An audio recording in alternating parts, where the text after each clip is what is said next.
right, so we're going to do a couple things in this video to kind of really get the enemy working fully in the way we want it to. First off, when we press play and our enemy is running around and it picks a different direction, different location, it just walks there right away. And that doesn't really quite look right. So we want to open up our AI folder for our enemy. So open up the behavior tree. Let's add an extra thing to this sequence really quick. So first we find a random location and then we move to that location. Let's add in a wait node where we can make it change directions after a delay. So we set the wait time to, let's say, 2. So it'll wait 2 seconds. And we can give it a kind of a random amount that it can go by. So we can make it so it'll wait 0.01 or 1.9 seconds, right? So we can add a custom deviation. Let's do a custom deviation of 0.25. So it'll wait 2 seconds, give or take, 0.2 seconds. Or you make this bigger where deviation of 1, where it'll wait 2 seconds, give or take 1.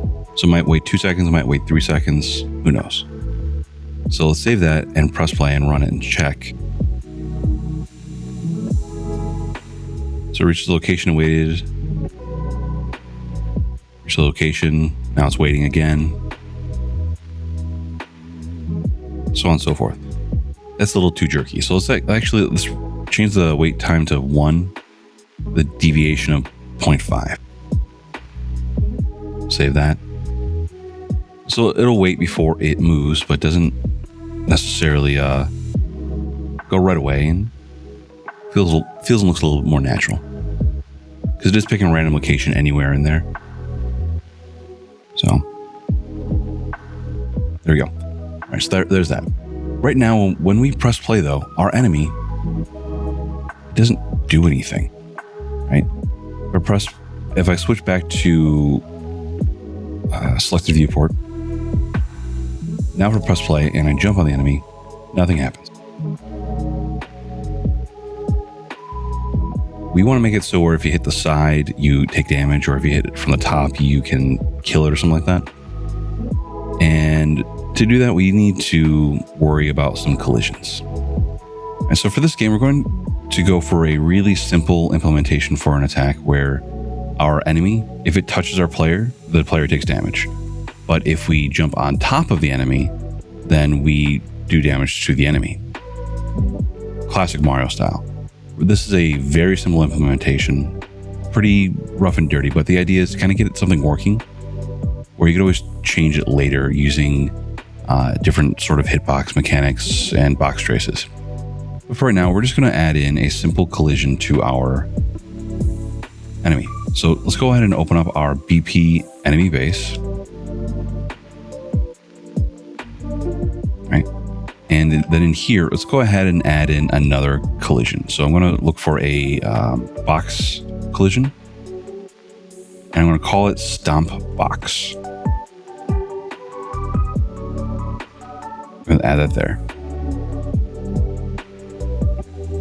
Now we're adding the Stompbox to our enemy base because we want all of our enemies to have this. So go ahead and compile and save. We don't need to actually do anything in here. Instead, we're going to go into our BP slime. And now we have our Stompbox. I'm going to switch my view to right view.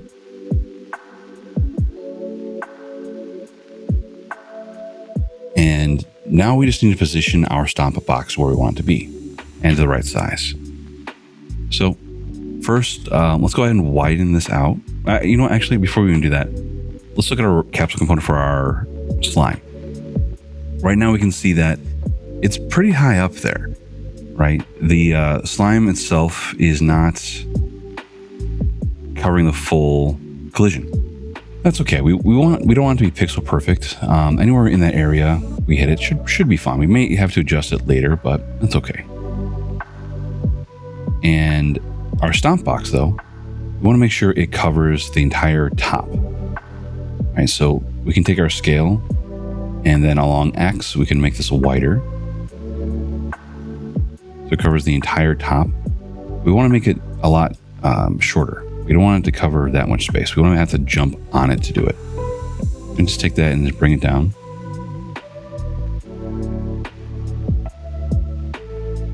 To about there, where if we jump on the enemy, we want this to trigger something. So with the Stompbox, if we jump our player on top of it, then we want to just do damage to the enemy.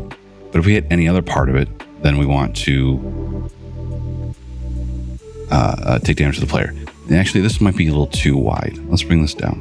Now, this is going to take some trial and error, where you're going to run this, and if you don't do this quite right, you can run into some issues. This is actually one of the bigger downfalls of this method, where it has to do with a lot of invisible boxes that you can't see. And it can feel unfair really quickly if you're not really, doing it right.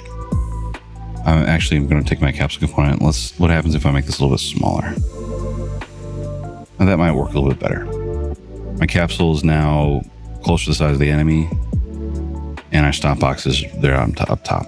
And we want it relatively thin. So we want to make sure we are actually landing on top of it. We don't want the trigger from just running into it from the side or something. There. All right, so there's a Stompbox. Again, this might end up having to change later. That's fine. So we can go ahead and compile and save this. And now we need to set up our logic for what happens if we end up hitting the Stompbox. All right, so we want to set up a function for if we end up hitting the Stompbox. We're going to do this instead of BP enemy base, because we want all of our enemies to have this. So the Stompbox selected. Let's look for on component, begin overlap. Hit the plus button there. This is going to add in a new event for our enemies. And our slime's going to have this too. It'll inherit it. With this, when something overlaps with our Stompbox, so when something crosses into that Stompbox, it'll trigger this event. We want to check to see if our other actor is our player. So we'll do a drag from other actor, we'll do cast to BP player character. If this cast works, that means our player hit the Stompbox. And so if we hit the player, or we hit the enemy rather, we want to say, well, as BP player character, what do we want it to do? Well, we could use this to add points if we had points. We can do this, use this to, let's say, make it so our player gets kind of launched in the air. Let's actually try that. So as player character, let's drag from here and we'll do launch character.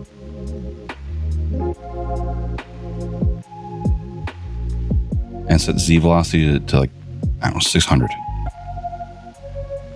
And we'll do Z override true.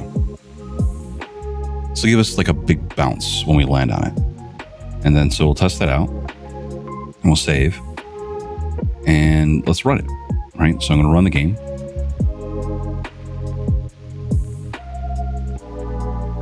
And I'm landing on top of the Stompbox, or I'm trying to.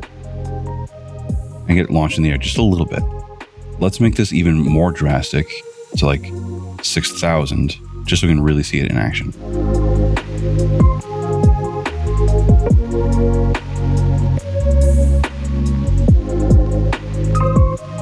Kind of hard to jump on it. There we go. So clearly big launch. All right, so that worked. I'll set this back to like 6. I'll do 800. Give it a nice little boop up. And from there, we can make it so our character dies. So we've casted, and it's true, right? We launch the character, and then now we can just set up our logic for the enemy dying. For right now, we'll just do destroy actor, so we can destroy the enemy when we land on it. So I can play an animation yet or do anything. It's just going to go away. So there we go. That worked. We obviously want to do more than just destroy actors, so we're going to have to set that up to trigger an animation. So we have our actor getting destroyed in BP enemy base. And in here in BP enemy base, we'll set up things for like taking damage and whatnot. Let's make it so it triggers the animation. So I'm going to get rid of the BP enemy. In BP enemy base, I'll get rid of destroy actor here. We just wanted that to test it.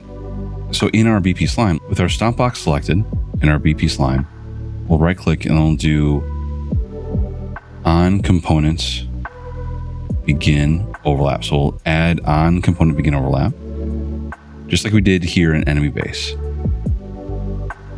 But we're just going to say, well, we're going to cast to BP player character, just to check to make sure that it's the player character. And all we want to do here now is just destroy actor. Again, we're just moving this over and we're testing that it still works. So compile and save. Test it out, that still works.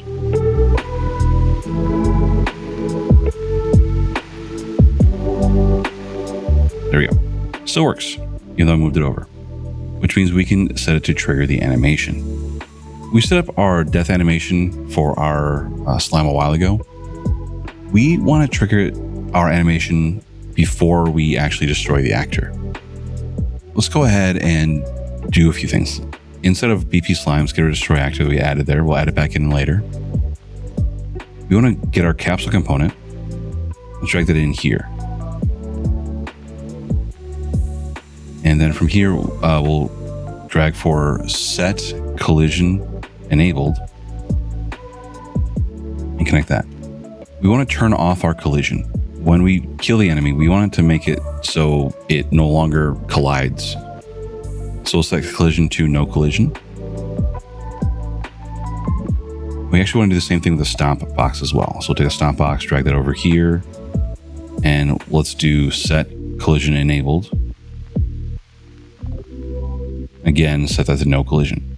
This makes it so our colliders no longer trigger any sort of effect.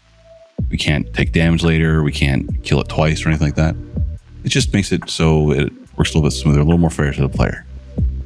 So once we have our collisions disabled, right, we need to actually trigger the animation.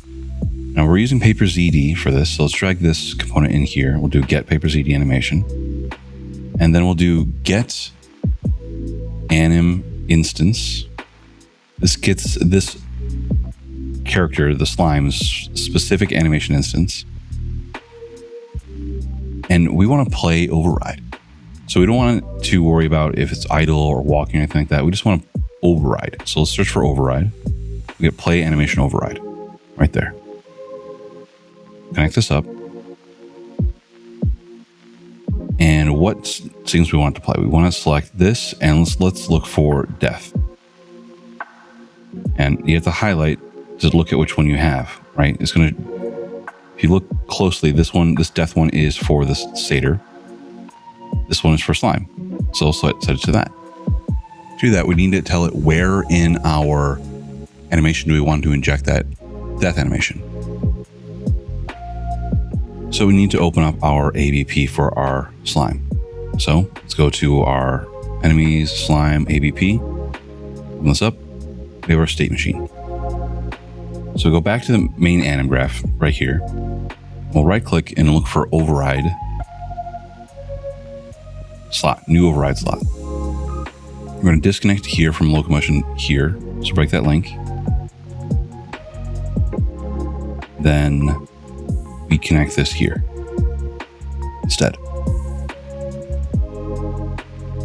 The reason why is this override slot is going to be our gatekeeper. When nothing's playing, it's going to play idle, but we want to say, all right, but if we override it, break the locomotion state machine. We don't want to use that one anymore. So we'll play that death animation instead. And the slot name, let's call this death anim. Right, so compile and save that.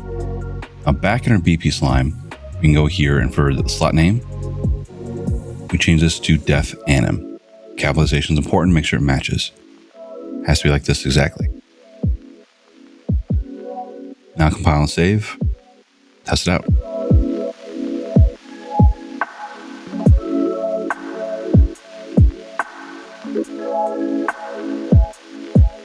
There you go. And I played it. It played the animation, which is great. Then it went right back to idle and it's just existing there. So not perfect. We need it to still destroy the slime, but we want to make sure it plays the full animation before we do so.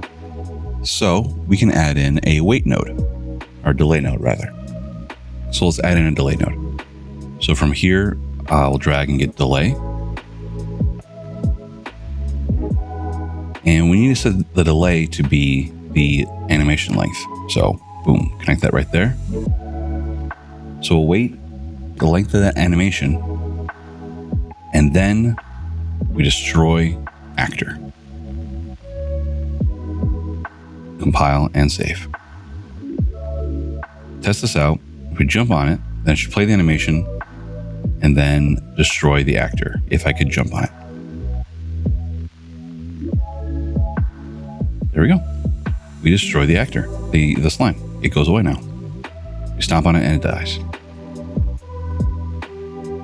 Great. You can see now that my jump isn't quite where I would want it to be. So I'm going to play around with my character movement component and my jump to make sure it's easier to kind of land on what I want to land on.